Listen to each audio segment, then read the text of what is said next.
哇！今日成20度，仲話係冬天，想熱死人咩？我媽咪買咗件羽絨服俾我，成個冬天先着咗1次同埋2次，好浪費啦。唉，唔好講咁多啦，快啲翻入課室開冷氣啦！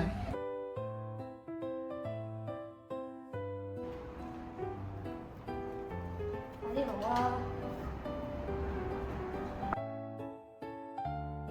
你喺度做乜嘢啊？開冷氣咯，你見唔到我成身汗咩？學校有規定幾多度先可以開冷氣，而家仲係冬天，根本唔需要開冷氣，你坐一陣就自然涼噶啦。成20度，你同我講而家係冬天，就係因為開得太多冷氣，排出太多溫室氣體，一路惡性循環，冬天先會越嚟越熱。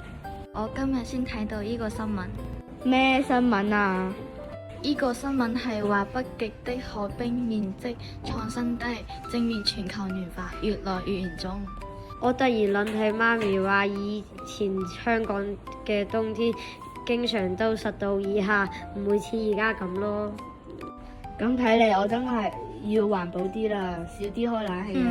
雖然全球暖化已經好難逆轉，但其實我哋仲可以出一分力減慢暖化速度。我哋明白啦，我哋以後都會愛護環境啦。你哋都要記得為保護地球出一分力啊！